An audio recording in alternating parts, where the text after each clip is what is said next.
sur le côté et un peu derrière moi.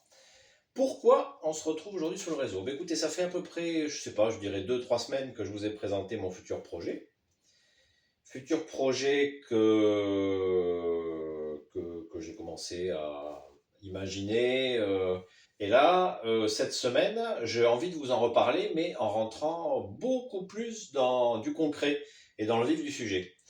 Alors, je me retrouve ici sur cette partie-là du réseau, parce que, ben, comme vous le savez, sur mon projet, ici, nous allons avoir la partie française. Sur la partie américaine, je ne vais pas revenir dessus, le principe sera le même que ce soit sur ce côté-là ou l'autre partie du mur. J'ai cherché une solution pour pouvoir fixer les futurs modules, le futur réseau sur le mur. Alors j'ai un mur en placo. On sait que le placo, ça ne supporte pas un poids incroyable, d'où ma nécessité de réfléchir à un réseau le plus léger possible. Et pour le fixer, j'ai trouvé une solution fiable, j'espère, peu onéreuse, assez intéressante financièrement, et facile à mettre en œuvre. Alors, vous voyez, j'ai ces deux supports-là, en métal. Hein. Alors, d'après ce qui m'est annoncé, chaque support peut supporter un poids de 55 kg. Donc ça devrait être, j'espère que ça sera suffisant. Vous voyez, je vais le placer, je n'ai pas encore la hauteur définie, à peu près comme ça. Et je vais ici constituer très certainement 2 modules pour la gare française. Donc il y aura 3 supports. Ça devrait être largement suffisant. Et donc, je vais essayer de ne pas faire de bêtises. Ça serait pas mal. Ici, vous avez cette partie-là qui devrait ensuite venir s'installer comme ça. Et on aurait, alors certainement plus bas, j'ai vraiment pas défini la hauteur encore, je pense beaucoup plus bas, mais on devrait avoir quelque chose qui fonctionne de cette manière-là. Au niveau largeur, je pense que c'est largement suffisant, je crois que ça fait une trentaine de centimètres. Donc il y aura 6 supports qui seront installés le long de ce mur. Ils devraient être pratiquement invisibles une fois le réseau terminé. Assez facile à mettre en œuvre. J'ai décidé de les installer et de les fixer surtout avec des chevilles à expansion. Alors acheté au magasin de bricolage le plus proche de chez moi. Voilà, vous avez un exemple ici avec cette boîte-là. Il est indiqué que chaque cheville supporte 23 kg. Donc si j'en mets au moins 2, voire 3 sur chaque support vertical, je pense que on devrait être grosso modo à pas loin des 55 kg qui est censé supporter cette future étagère, si je puis dire. Voilà. Donc cette partie, ceci est déjà acheté. Je suis encore en pleine réflexion sur le choix du matériau à utiliser pour les modules. Du carton, du MDF très fin, je ne sais pas encore. Ça, c'est. Voilà. Je suis en pleine réflexion, mais je vous dirai hein, ce que j'ai choisi d'utiliser. Voilà. Donc, une fois qu'on a vu cette partie-là, maintenant, j'ai envie de vous parler des premiers éléments que j'ai pu acquérir. Vous allez voir que j'ai déjà pas mal constitué un petit stock pour pouvoir démarrer ce réseau assez rapidement. Donc si vous voulez, on va changer de pièce et je vous présente ça dans un instant. Bon, alors, comme vous pouvez le voir, je me suis déplacé, on a changé complètement de pièce. Je vais vous présenter les quelques éléments que j'ai pu acquérir. Alors pas tout n'a pas été acquis dernièrement, pardon, mais je vais vous présenter ça un petit peu plus en détail. Je ne sais pas si je vous l'avais dit, mais je pense que oui. lors de la présentation de ce futur projet, je voulais une ambiance réseau années 80, un petit peu réseau jouet. Et je me suis dit que ce genre d'aiguillage, déjà à un prix intéressant, vous voyez, à 19,60 €, était peut-être le mieux adapté, j'espère. Ça donne peut-être un aspect joué, c'est vrai, hein, je le reconnais, le rayon de courbure, le rayon est assez réduit, mais ce sont des aiguillages assez fiables qu'on peut manœuvrer manuellement, que j'ai pu acquérir à un prix intéressant. Je ne sais pas s'ils seront. C'est là où je les ai trouvés les moins chers, hein, j'ai fouillé un petit peu quand même. Sur le site, le détaillant qui s'appelle Micromodèle, je crois qu'il est situé en Alsace. Alors je lui fais de la pub, mais voilà, c'est totalement gratuit parce que je suis très content. Il m'a appelé dans un premier temps parce que ils avaient peur que le délai, notamment pour les rails flexibles, je ne les présente pas, mais j'en ai acheté 6. Les rails flexibles mettent un petit peu de temps. Et au final, ça a été beaucoup plus rapide que prévu. C'est un détaillant sérieux, vraiment sérieux, que je recommande. Voilà. Donc, vous voyez, 19,60 € pour chaque aiguillage. J'en ai acheté 5. J'en avais un de rab que je vais utiliser, hein, donc ça m'en fera 6. Alors, là, je vous présente les aiguillages à droite, mais c'est partagé. J'ai à droite et à gauche. J'ai ici des éclisses métalliques, voilà, que j'ai acheté aussi. Donc les rails flexibles, comme je vous l'ai dit, je ne les présente pas, mais j'ai pu en acquérir 6. Donc déjà, la voie sera... Enfin, tout est normalement disponible pour la voie. Ensuite, pour rester sur les aiguillages, là c'est sur le site Loco Revue, la boutique Loco Revue. Il propose des leviers d'aiguillage fonctionnels proposés en kit. Alors chaque kit coûte 12,80 €. Voilà. Et chaque kit permet, alors je pense que c'est des impressions 3D, j'ai l'impression, je ne suis pas sûr.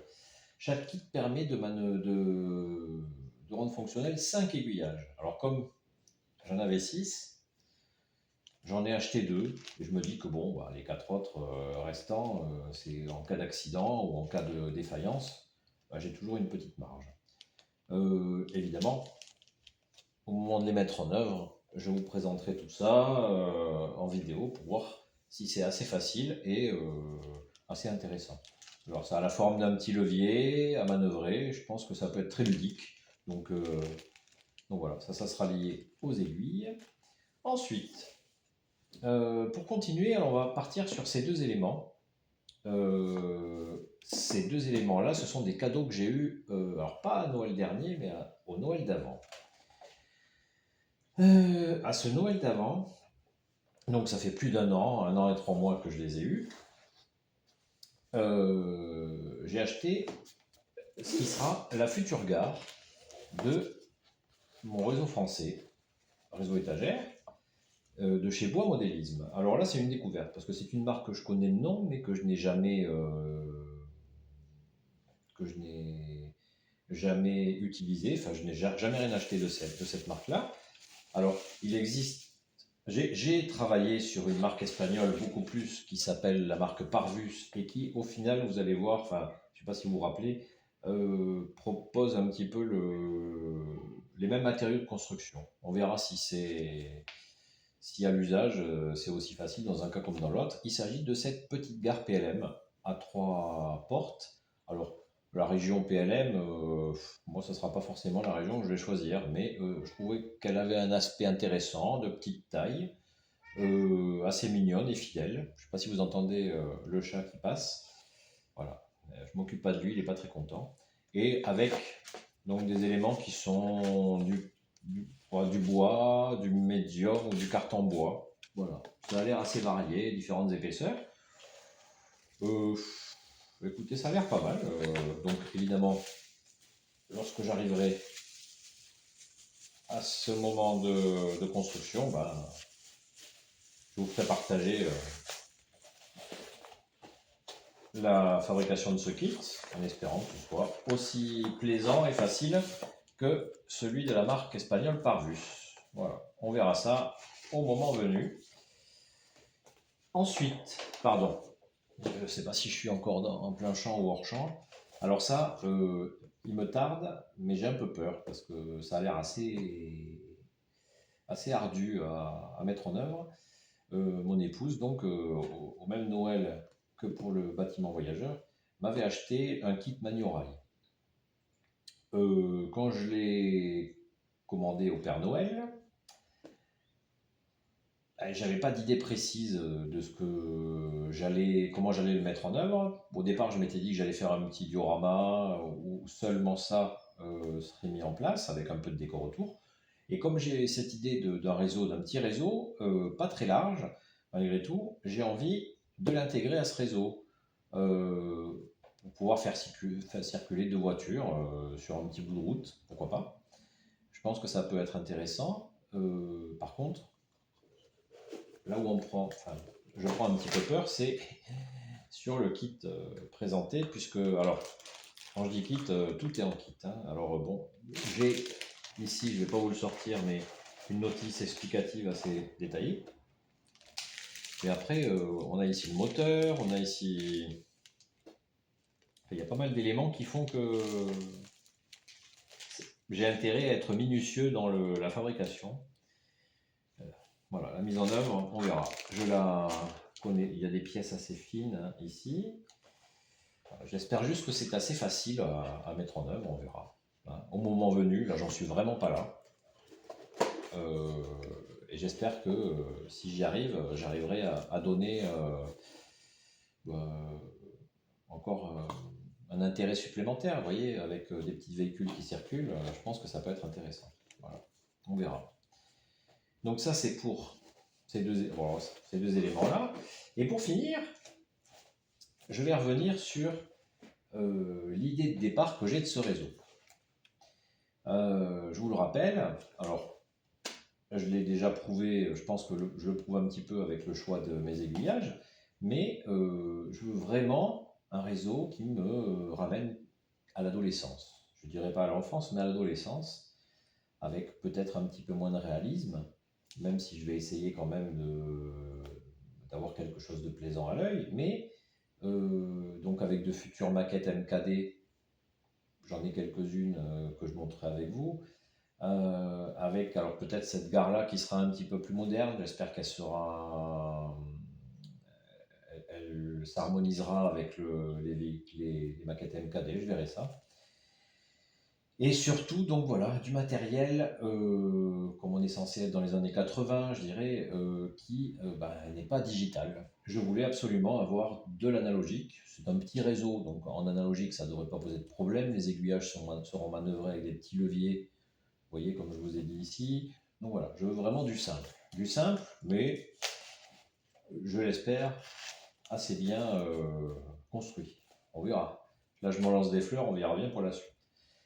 Et en analogique, je cherchais à avoir un transformateur quand même de bonne qualité.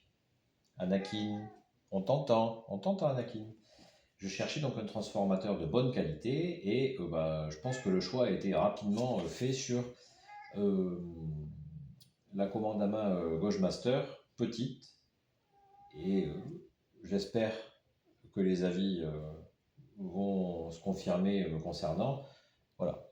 Il paraît que c'est vraiment du très très bon matériel avec de bons ralentis.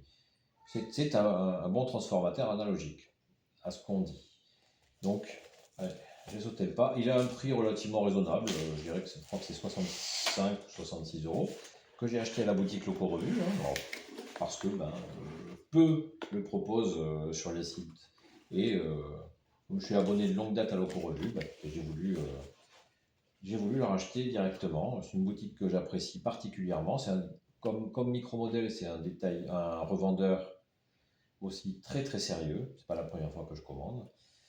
Donc il y a la partie transfo, la partie avec l'adaptateur, puisqu'on est sur une marque britannique, vous voyez, l'adaptateur européen, ça c'est bien vu. Et je le testerai au moment venu. La commande qui est vraiment de petite taille, que je trouve intéressante. Voilà, facile, hein, facile à comprendre, puisque là, on va à droite ou à gauche.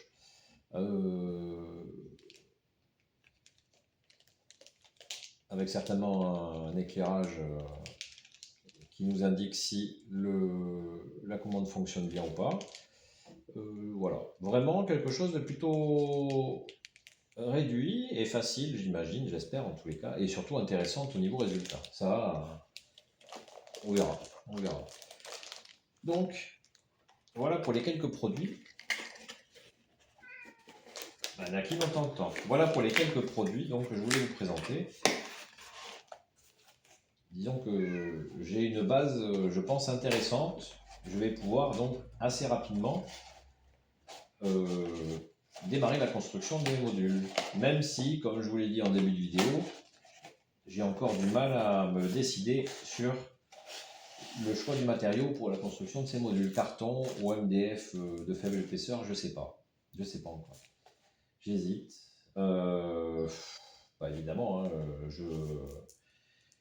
je vous donnerai dans une prochaine vidéo concernant ce projet-là, certainement, je vous dirai vers quoi je me suis décidé et pourquoi. Ce sera peut-être pas très logique, mais écoutez, on verra. Si en attendant, vous avez, vous, des idées à me donner, ou déjà si votre choix se porterait plus sur tel ou tel matériau, je suis preneur de vos informations, donc n'hésitez pas. Voilà, donc j'ai fait le petit tour de ce que je voulais vous présenter aujourd'hui. J'espère que la vidéo n'aura pas été trop ennuyeuse. Je vous dis à la semaine prochaine pour un sujet complètement différent, et donc à très très vite.